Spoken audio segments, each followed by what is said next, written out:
the effective cost of software is headed to zero. You can basically one-shot an entire platform using Claude now. Hello, and welcome to Electrifying Growth, a podcast brought to you by Edison Partners. I'm Chris Sugden, managing partner here at Edison and your host. There are moments in a person or company's journey that are undeniably electric. The spark or sparks, if you will, that propel you or your company to new heights. With Electrifying Growth, we're here to have in-depth, real conversations with great leaders who have been there and done it before. Edison has been investing in high-growth technology companies for more than 35 years, and I have been here at Edison doing this investing piece for more than 20 years. We've led over 225 investments. We understand that it takes great leaders and visionaries to build market leaders. We are your support system, a CEO and management's entourage, if you will. Let's introduce this episode's guest. Hey everyone, we've got a special guest today joining us on Electrifying Growth. He's been driving success in the world of data and data products, as well as operational execution for his career. His name is Tommy Cotter. Tommy is the director of data products at Benzinga. He's inspiring an effort around their data and licensing of API products, which is especially relevant in the age of AI, which we'll talk about today. He helps businesses across the globe build applications, as well as brokerages and trading algorithms for those who are trading online, both enterprise and retail traders.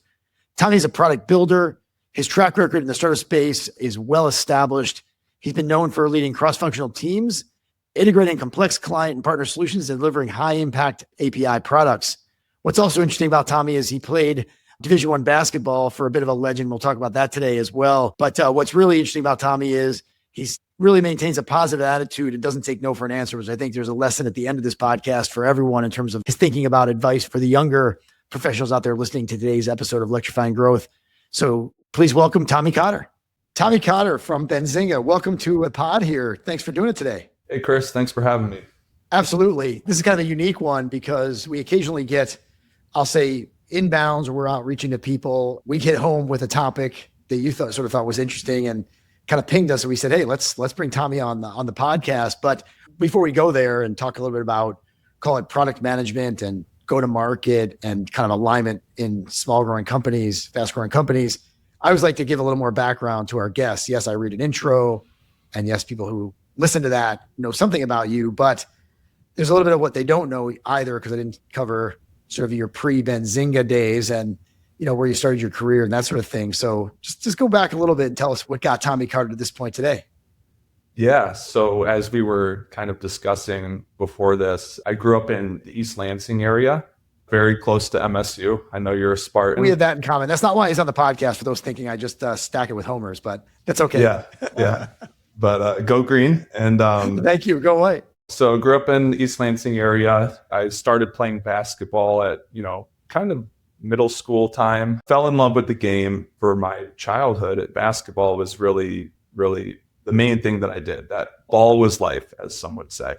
And so after high school, I had an opportunity to go out to Oakland University, and it was driven by basketball. So went out to OU, had a chance to play for Coach Campy, great coach, great guy. And I didn't really know what I was going to study in university. And so my aunt suggested, like, hey, you should do mechanical engineering. OU's got a great engineering program. And I'm kind of like, well, okay, why not? Let's do it. Yeah. So I landed on engineering, and like most students in Metro Detroit that study engineering, they land in Detroit Auto. And so that's what I did. I went right down the street, started working for Fiat Chrysler at the time. And I worked there for a few years, realized that auto really wasn't my cup of tea, didn't love it. And one summer around 2020, I met a friend of a friend. His name's Andrew Lebos. He runs the licensing department here at Benzinga. And I met him. He says to me, like, hey, we're looking for a product manager. Do you want to apply? And so I did, and the rest is history. Awesome. So let's just go back for a second, because I think sometimes personal stories tell a lot more than the business side of it. And for those who don't know, many who do listen to me know I talk about Spartan sports quite a bit here and there. People know me as a huge fan of Tom Izzo. Campy and Izzo are actually very good friends. In fact, I'd say they've become famous because they play around Christmas time. And they've got these, if you haven't seen the memes of them in their sweaters, it's pretty funny for the audience out there of different sweaters that Campy and Izzo wear. But you had to learn a lot from a guy like that. I mean, he's sort of one of the deans of the game. He stayed at the institution. For those who are wondering, he said Oakland, he said Detroit, but this is Oakland, Michigan. Okay, University of Michigan outside Detroit. Talk a little bit about, hoops gave you a lot, obviously, and you got a lot from it, but what Campy teach you? What are things that kind of stay with you as a guy like that's been around coaching so many athletes and, very few make it to the NBA. So I'm guessing he's a good at life guy because he continues to leave his mark, but talk a little bit about those things, if you will. Yeah. So Campy's one of these guys. He cares so deeply about his student athletes, and the university in general, really. He wants the university to succeed. And he's just one of those guys who has an intensity for perfection. And I appreciated that. That's something that has stuck with me. We always had a purpose behind what we were doing. Like he didn't believe in just, making us do sprints or senseless workouts. We were always running drills, and he believed that if we practiced, in like game-like situations, it would translate. It would translate onto the court. And so we weren't like lifting like football players because, we didn't need to. And I know some schools do that, but that's not what he believed in. He had a passion for perfection, and, I appreciate that. What I hear you saying, what really left a mark, there's a practice like it's the game, but also practice and do drills, and everything about preparation is with a purpose. Yeah, exactly. Proper preparation prevents poor performance, I guess. Oh, okay. So he had his own set of P's. That's very interesting. All right. So let's go back to what did you not like about auto? And that'll help us bridge to what you see in Benzinga, but sort of just what stuck out? Was it big company? Was it lack of innovation? Was it something else? What was it that just didn't seem to be the right thing for you? It was mostly the inability to impact the outcome, I'd say. As a young guy, just starting out, fresh out of college, I wanted to make a difference. When you're at a company with thousands of employees, you're really just a brick in the wall. And so when your projects can't actually make a difference, it kind of, felt disenfranchising a little bit. Right around COVID, when everybody was investing in stocks and, retail was going crazy, I was getting involved. Like I was on my Thinkorswim account, trading and learning about options and all that stuff. And so I just wanted to be involved in the financial services industry, and Benzinga was right down the road. I didn't even know it. A lot of the skills that I learned in auto have carried over. I was basically a project manager, which, I had to keep track of, all these contractors and scheduling, like the installation of all that stuff. And so a lot of it carried over, in terms of skills that I learned. But the minutia and the detail, because yeah, you're deep in it in auto. My father made a living selling to auto, so I do have some familiarity back in the days of GM being a much more important part of mid-Michigan's economy, so to speak. Still a very important part, but yeah, exactly. It was also high stress, right? Because when these companies commit to a certain delivery of the timeline of delivering their product, they have shareholders to please and deliver to, right? So they can't not build what they've committed to. Right. The old quarterly reports are going to get you with delivering the number of autos per quarter, et cetera. So now so interestingly enough, one of the things that connected with when you sort of said, hey, I think I have some ideas around would be an interesting topic relative to, I'm using the word product management, aligning with go-to-market and make sure everyone's kind of in sync. I knew actually Benzinga, we at Edison have invested, and I've led those investments in several companies that would be sort of, you'd sort of say, adjacent to Benzinga, whether it be Moneyline or Yield Street, now called Willow Wealth, or Acorns. Certainly financial technology is sort of one of my passions. And to your point, sort of education and knowledge, COVID definitely ramped that all up. So just for the sake of the audience, because we didn't do it yet, just talk a little bit about what Benzinga does. Yeah, so Benzinga, we very much so operate like a startup, but we've been around for a few years now. It was founded in 2010 by a guy named Jason Raznick, and he started Benzinga in the Metro Detroit area. And it kind of started as a small cap blog where he was covering, these smaller companies that didn't have a ton of great coverage. And so he was taking that blog and publishing it to benzinga.com, where it was kind of garnering views and getting attention. And then he started licensing it to TD Ameritrade for their green site. And then, over the years, we, kept growing and kept expanding and covering, more of the US markets in general, not just small caps.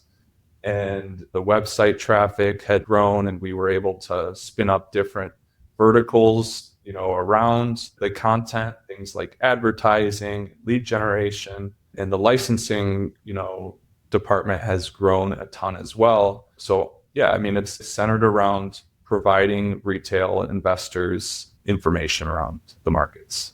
Yeah. And to your point, with what's happened over many decades in Wall Street, while there are fewer public companies, sometimes when you're too small, you don't get coverage. So that was the sort of the entree. And now you cover small caps all the way up to larger companies, but with some differentiation still around the content, sort of names you cover, ways you cover them. Yeah, exactly. One of the big Benzinga content differentiators is we make the content very simple to consume. So we typically break down what happened, why it matters, and what happens next. And we've got a massive editorial team that's covering, watching the web all day, watching rumors as they come out. They're looking at the filings, at the press releases, and they're kind of deciphering these, the important topics. Well, interestingly, that we'll talk about how AI is probably affecting the everyday in those people's world in terms of just being more productive, most likely. But talk a little about more your role at Benzinga for a minute. What's a day in the life of? How do you determine success? Yeah, so I started out kind of just, managing projects and making sure that, clients that we committed to, that we were delivering on those commitments. And I've been licensing focused. So a lot of it is building APIs, building products for, enterprise clients. We work with, all of the top 5 biggest banks in the States and globally as well. And so a lot of it is coordinating between, engineers who are building the products and, sales teams who are selling them, and just kind of being a glue guy, I would say. That's, if I had to chalk it all up, that's how I would describe it. That's a good athlete, sports term. Yeah. If you will. And what I think now as we sort of take the conversation a little further, in a prior podcast, what kind of caught your attention, I think, was this, if I got it right, and talk about what you found at Benzinga, the connective tissue, you use the word glue guy, between product and go to market. And for enterprise software is different than obviously a content site. But the bottom line is that sort of connection or lack thereof. And sometimes people operating in silos don't necessarily know one hand what the other one's doing or what the priorities are. Talk about a little bit about, you probably even saw it in maybe even a bigger way at a big auto company, but at Benzinga, what did you find? What have you done? Kind of give the practical advice to others sitting in a product role or a go-to-market role, how to make sure the right hand knows what the left hand is doing and thinking, so to speak. A lot of times if somebody is struggling to get things done, I often find that it's due to a lack of context. You need to be able to share context with other team members in order to motivate them, in order to give them an idea of why it's important, why we're doing it, how they can help. So if you're able to concisely communicate context, maybe it's the business objective or the opportunity at stake. If you're able to communicate that to, engineers and other product people, that really helps drive the team forward. You always hear this, and I've spent most of my career, you're roughly half and half, but sort of on the earlier part of your career, I spent the last 25, almost 30 years, I aged myself in smaller companies or investing in them, advising them. And I think one of the things, and I started for a few years in a bigger company, but this idea that there's never enough communication. And that's sort of what you're saying here is, as much as a CEO or a head of a department thinks they're communicating, there's still this gap, even in small company world. Talk a little bit more about that. And you're talking about context and how do you communicate it, make sure everyone understands and it's on the same page. How do you go about doing that? I agree. One of the things that we kind of focus on at Benzinga is we've got a reply all culture. So, if someone's on an email thread, we go into these little like off thread conversations, and then, that person is kept out of the loop. So, replying all, making sure that people are aware of, of the priorities, of where the project status is at. I think that's important. And yeah, like you said, there can never be too much communication. It seems to be such a trite and cliche thing to say, but it seems like whether, again, super large company, always an accusation. I don't know what's going on. But even smaller companies, I can't tell you how many times you hear one department didn't know the other department was doing something, or some group of staff or team members didn't realize the CEO said this is a priority. So repeat until you're sick of it. Maybe the time people are starting to hear it.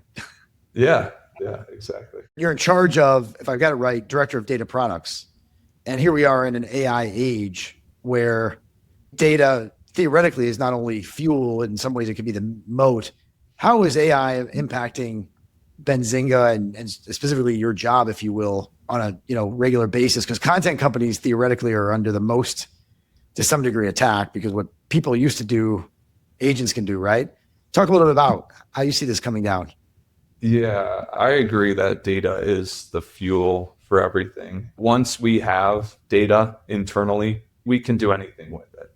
We can extract, we can transform, we can load it. We can do all these different things with data. Our biggest thing is how do we get the data? And we've built some really, really cool products with data. We've innovated a lot over the years using AI. And I think, that's something that I'm proud of at Benzinga. So maybe just give a couple examples for the audience of cool things that we've built. Early on, when OpenAI was, announcing their API, and just before ChatGPT, we started to translate all of the Benzinga content into different languages. We saw an opportunity where, we thought, hey, all these investors globally, they can invest in US markets. Why can't they read the information that we're covering? And so we started translating all of the, the in-house content that we produce into different languages. That's one example. Another example is our conference call transcripts product. So every quarter, these companies have earnings calls and they have, investor events. And historically, you used to have you had to have a team of dozens of people transcribing these calls and making sure they're human perfect. And now you can do a lot of it with AI. And of course, like, our clients are enterprises, so they expect perfection. So we always have human in the loop, but AI has allowed us to do so much more with a lot less. So let's just talk about, because I think this is interesting, because there's a lot of chatter. We sort of gone to a different sort of curve here with people being Claude pilled, if I can steal a phrase. And kind of, it feels to me, as someone who's investing in tech for a really long time, there's a bit of a tipping point, even at the beginning of this year, January, with what Anthropic put out there. OpenAI has been leading, and now it looks like Claude might be. But I guess the point is the power of what we all have in our hands now. And when you think about this productivity question, but more importantly, what you just said, human in the loop. As we think about the impact, frankly, I'll look at someone like yourself kind of in the middle of your career with a lot more runway. And then I think about my kids who are younger than you and what human in the loop skills are going to be needed. You're sitting in a data company, which one, it could be the moat. It could also be the fuel, but it also could be, I can get it anywhere now because I've got agents to go pull it. When you say human in the loop, what do you mean by that? And how do you think that sort of applies, call it more broadly, beyond financial information and technology? It is a little bit concerning for me to kind of think about where, we're headed in this AI age. But I do think that humans are going to be irreplaceable still, because at the end of the day, whether it's a human or, if it's an agent, decision needs to be made, in order to complete a task, or, maybe you're building something and you need to provide feedback. I think that humans are the best at theorying and creating ideas for AI. So I would say that humans are going to be irreplaceable.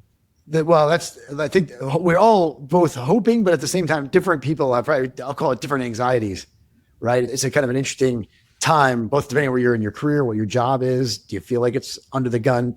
But let's kind of pull this thread. I don't think I expected it to go here, but I think it's interesting perspective.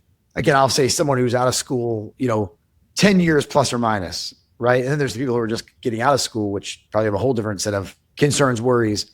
Someone who's sitting in the data business, sitting in a technology company, supposed to be fast moving. You're an engineer anyway, so to some degree you should be tech savvy.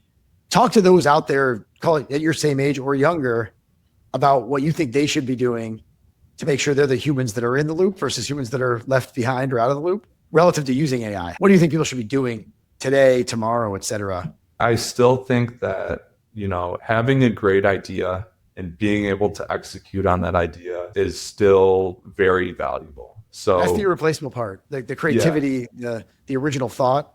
Yeah. Having a unique thought that solves a unique problem and being able to execute a solution to that is still super valuable. So if someone's coming out of school and I would just recommend learning how to use AI and being able to showcase, hey, I can create an awesome product that solves this problem, and being able to ship fast and using AI to the best they can.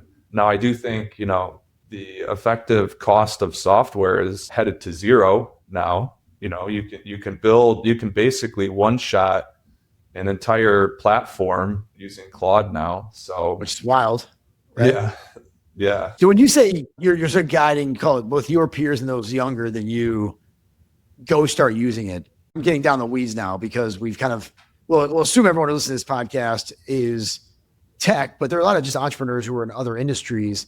So to some degree, younger people, but also people who aren't necessarily in the tech industry.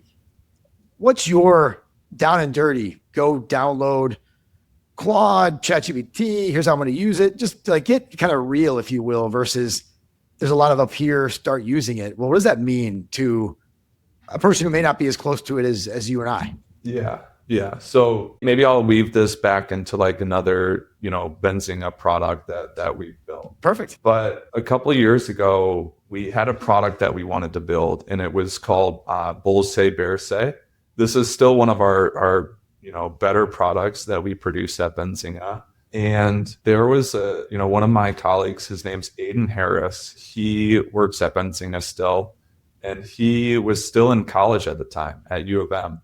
So he was at U of M in school, still studying data science, and we were racking our minds on how to build this product. We didn't have a ton of resources, we couldn't hire a full team to build it, but we knew that there was value, and we knew that we had probably 5 clients that would buy it once we built it. So the way that this product works is all of the content that Benzinga produces, there's some bearish artifacts within the content. There's some bullish artifacts. It's a RAG, retrieval augmented generation product, and it looks at all of the content, and it extracts the bearish takes and the bullish takes.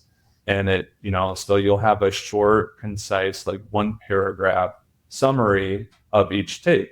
And Aiden built that product, in a matter of a few weeks by exploring with AI. And we didn't have flawed code, unfortunately, at that point. But right today, it wouldn't be weeks; it'd probably be hours. Crazy enough, yeah. Yeah, exactly. So something like that, where it's got immense value, and that's a little bit more of the nuts and bolts on how to do it. I think the product's pretty cool, but what's interesting is there a culture at Benzinga that also might be worth sharing that gave him, or would you today, use whatever tools you can to either go faster or be more innovative, et cetera, and maybe talk about, is that setting the tone from the CEO? Is that a department by department? Would you call Benzinga an AI forward company, or maybe even an innovative sort of thinking company? And how does that come to light? Yeah, I would say that Benzinga is an innovative company. We've definitely been at the forefront of using AI, but I think you're right. It is a cultural thing where we've kind of always had a yes first mentality, where it's hey, I have an awesome idea. I want to see if it works. I know it, I think it could make it a big impact. And then being responsible for that impact is another thing. Everybody gets a huge amount of responsibility when they may not necessarily deserve it. And so I think that's another thing that's awesome about the culture here is, a kid in school can have an idea, can ship it, can make an impact and create a ton of value for the company and users too.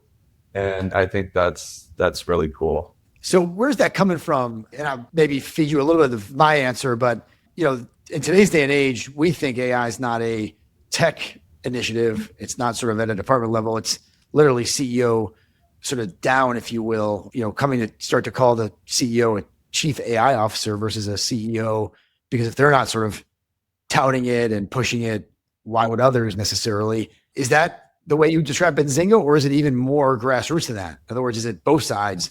Because we also see those companies as well that sort of are seeing it from the top end ground up, if you will. I think it's coming from both sides. Whereas the CEO wants to empower, employees to make an impact, and then just having that support from our CTO and our engineering team, right? And the yes first culture, where if somebody has an idea, we shouldn't immediately shoot it down. And so I think that comes from the top down from our CEO, and then also, just everywhere around internally. I think it's kind of an interesting question at sort of, again, the practical level.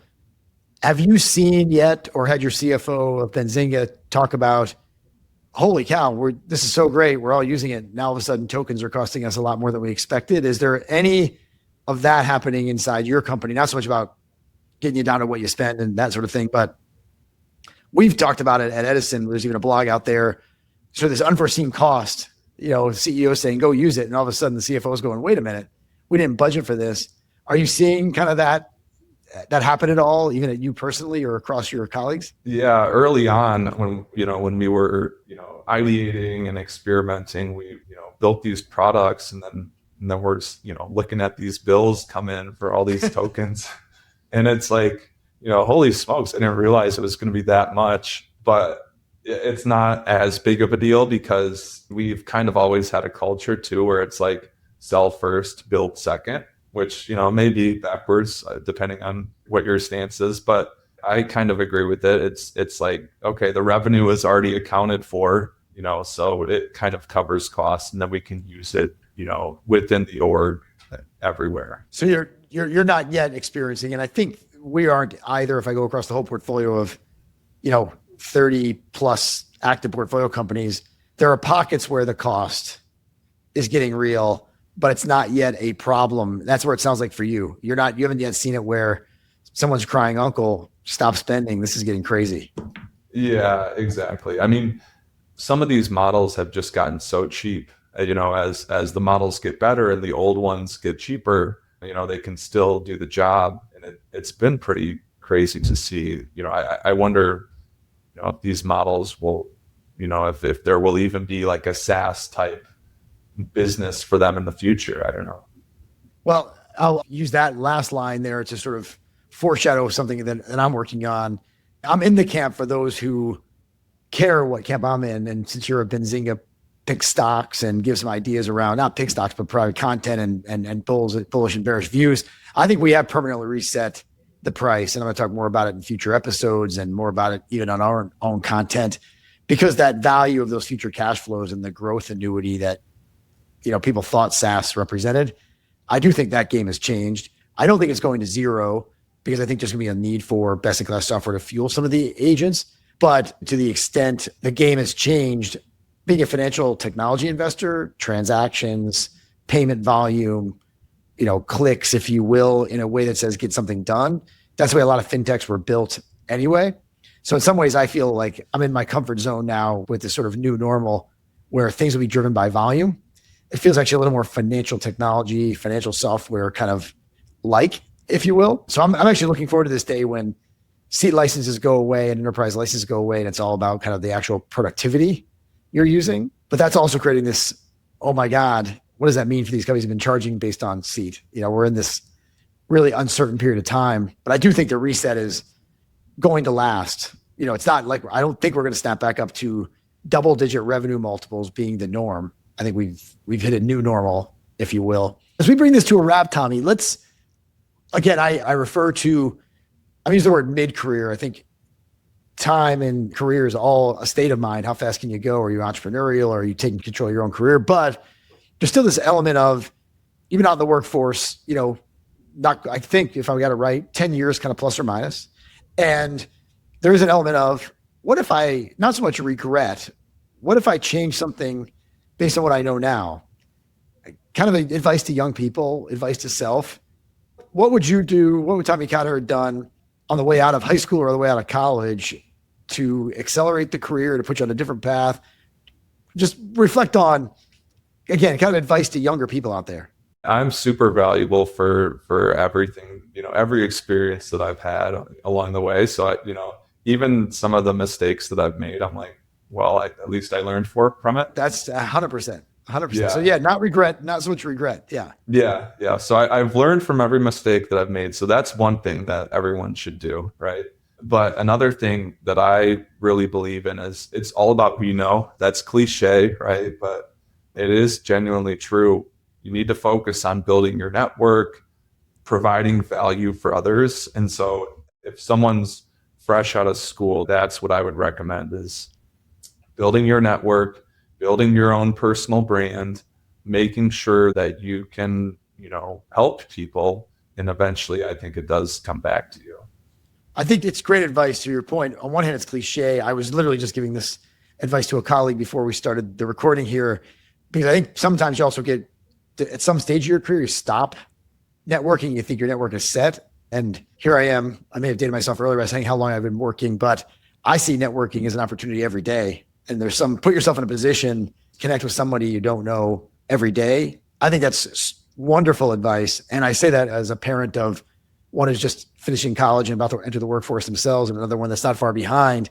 There is a not what you know, a who you know element. And I think it actually gets bigger in the age of AI.